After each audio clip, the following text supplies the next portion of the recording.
What's going on, guys? This is Rob, and Dr. Doom becomes Thor, which is amazing. So here's the thing, this takes place in All Out Avengers. Now, All Out Avengers is a 5-issue miniseries, and it is a kind of connected story to a degree, but in a lot of ways, it's a kind of just pick your poison type of miniseries, meaning you could read like one of the issues, you could read all of the issues. It really depends on what you like. The overall gist is still the same. The only real essential issue is issue number 5. So you can read 1 through 4, or you can read number 2 or number 3. This one's technically number 2. And then we're gonna skip all the others because they're all basically dumb. And then we're gonna go into like number 5, right? The one where like Spider-Man fights the Marvel Universe, which is pretty awesome. But what this does is it initially opens up with basically Dr. Doom wielding Captain America's shield and Thor's hammer. Literally, that's how the story opens. It's kinda nuts. Like it's pretty wild. I think it's amazing, but it's pretty wild. And he's like, Avengers assemble. And what they're doing is they're fighting against a dark Dr. Doom. Now it's kind of nuts here, right? Because as they're fighting, this guy's like, yes, come hurl yourselves upon the rocks of the one true Doom. It reminds me of like the old Apocalypse quotes from X-Men the animated series. I am the rocks on the eternal shore. Crash against me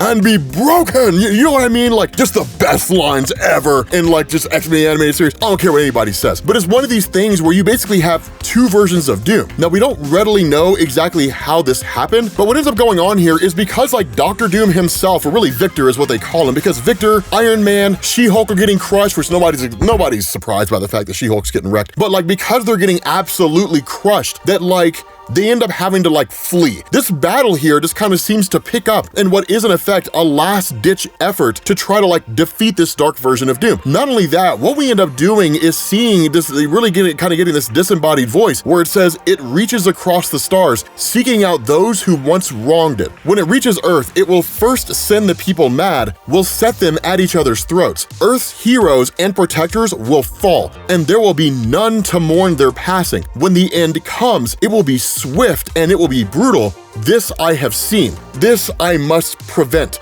Now, one of the things to know about All Out Avengers is that it does segue into a story that's coming out right now. And in fact, the most recent issue just came out not too long ago, which is Avengers Beyond. Like literally it came out this Wednesday, and it's cool. I'm not gonna tell you anything more than that, but it is very similar to the events of Defenders Beyond. If you guys saw our coverage of the story, I imagine Marvel's doing all of this stuff because of Avengers Secret Wars, the movie that's gonna be coming out. But the important distinction here, right, and the important thing is that this conversation takes place between Victor and Iron Man, as well as Jennifer Walters, and they're seemingly the only real superheroes left. It's just like the 3 of them. Everybody else has been taken out. We will find out what happened to them, but everybody else has more or less been taken out. What's also crazy about this is they talk about something called the Soul Splitter Stone. Like literally Dr. Doom says our only chance is to destroy the Soul Splitter Stone, and that's when Jennifer Walters chimes in and says, and watch you merge with tall, dark, and dangerous and become plain old Dr. Doom again, not on your life. And of course, Tony Stark chimes in and then says, Dark Doom might be stronger than all of us put together, but we still have a secret weapon that he knows nothing about. We have friendship. Bruh. Of course, he's joking here. I mean, they do have the power of friendship, but what they actually have is the Book of Wrath. Now, here's the thing about the Book of Wrath, right? The Book of Wrath is wholly introduced here in this story. It's never been seen before. And the only real explanation that we get about this book is that Tony Stark grabbed it because it seemed more like an act of desperation. Literally, Dr. Doom says the magics contained in this book are unstable at best, but if I'm lucky, then there might be something in these pages that can help us, but I don't know if I have the time. So again, his back's kind of against the wall here, but this is just a magic book that may help them, and that's it. But the other thing about this, and this is one of the most important things about All Out Avengers, right, is that Tony Stark says, that's odd. And when Jennifer asks him, what are you talking about? He says, Dr. Doom's experiment with the Soul Splitter, the power fluctuations I detected, the attack on the monastery, Doom splitting into his light and dark halves. I know what happened, but I don't remember it. Now, this is one of the things that I want to specify here with All Out Avengers, right? This just kind of picks up in the middle of something. This is happening in the main Marvel Universe. This is taking place in the main Marvel Universe, but somebody is doing something that's altering reality, that's changing existence, and quite literally just creating like these kind of alternate timelines that exist out there and sending the Avengers spinning through them. It's why each one of these stories are kind of self-contained, that yes, it features the Avengers, but it's different Avengers rosters who are doing different things, and reality is just kind of being twisted and distorted in different ways. Whoever's doing this is one of the most powerful characters in existence. Hint, hint, nudge, nudge, wink, wink. So The thing about this is that what they end up doing is literally contacting Blade. And the reason why is because in addition to everything going on with Dark Doom, there's all these like demons and stuff that are kind of being summoned around the world, vampires and so on and so forth. And of course, Blade is basically crushing them, which by the way, I don't know if you guys are reading it, but there's a mini series called Bloodline. It's not done yet, but it's about the daughter of Blade. It's amazing. I don't know if anybody's reading that right now, but it's phenomenal. And I'm excited to check it out once it's finished. It finishes in June, so like I'm really hyped to see how this thing ends. It's pretty dope. So jumping back to like Dark Doom, what we end up finding is that this guy has captured Captain America, he's captured Thor, and he's captured Carol Danvers. Now here's the kicker about all this, right? We don't get a whole lot of information about Dark Doom, but what seems to be going on here is that of course Dr. Doom and Victor are two sides of the same coin. That because of the Soul Splitter Stone, the nature of Dr. Doom himself as a singular character was split in half. His evil half and what passes for his good half. I don't know if Dr. Doom really has a good half. We literally just covered a story where he encountered an alternate reality version of himself who like made the world and even the universe like this utopia, and Dr. Doom wiped out the whole universe because he considered that version of himself to just be lesser, right? Because as Dark Helmet said, good is dumb. Like that's literally it. So I mean, I don't know if Doom has a good side.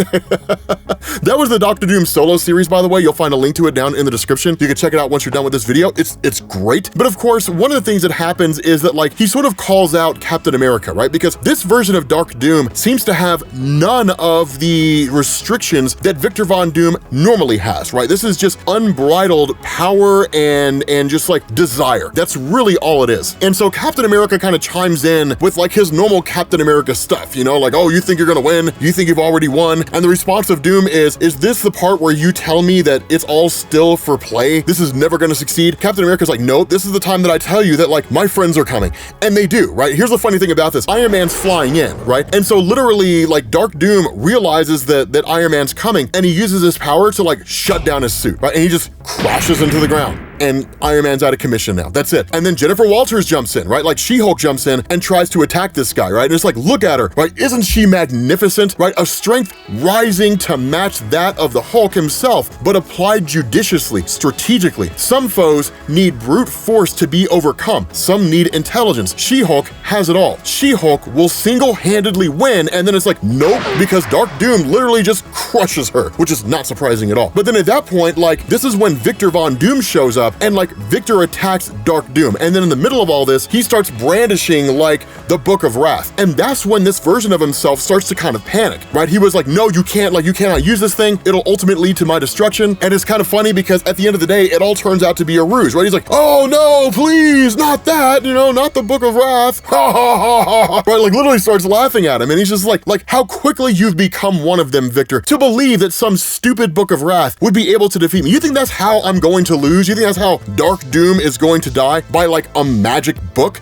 That's not going to happen. But the reality here is that all of it was a ruse. The whole thing was a trick. And the reason why is because Blade is a character that just no one really seems to pay attention to, including Dark Doom himself. Blade quite literally snuck in and then got his hands on the Soul Splitter Stone and then threw it to Dr. Doom. And as soon as Victor Von Doom gets it, he crushes it, and that leads to the reunification of himself and his Dark Doom, right? So literally a reunified version of Victor Von Doom. And so once he's here, like once he's back to himself, the threat's basically quelled, and then he tells Tony Stark, the reward for you guys helping me restore myself is you get to leave with your life, which is the closest you're going to get to a thank you from Dr. Doom. Those are guys who aren't familiar with Dr. Doom, and I don't know anybody who isn't familiar with Dr. Doom, but in case you're not familiar with him, he doesn't say thank you. You don't get a thank you from Victor Von Doom. You get to continue living, right? Like that's your thanks. The thanks you get is you get to just keep on living your life, and that's it. I gotta be honest, man, Dr. Doom's just one of the best villains ever in the entirety of comics. But the funny thing about this is that what ends up happening is when they get back to their base, and seemingly everything kind of gets, goes back to normal, that Iron Man is like, download the last 48 hours worth of footage, and the response of his system is file not found. And it's like, footage corrupted. And he's like, wait a minute, everything that happened in the last 48 hours is gone? And it's like, the footage is corrupted. So basically, everything everything's kind of been switched back to normal. But when that happened, everything that documents what's happened has effectively vanished here. It's gone. So again, whoever is manipulating things behind the scenes is one, a high-level reality warper, and two,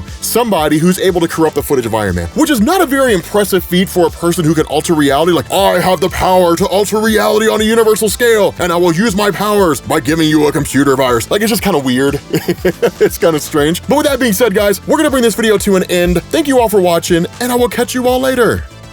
Peace.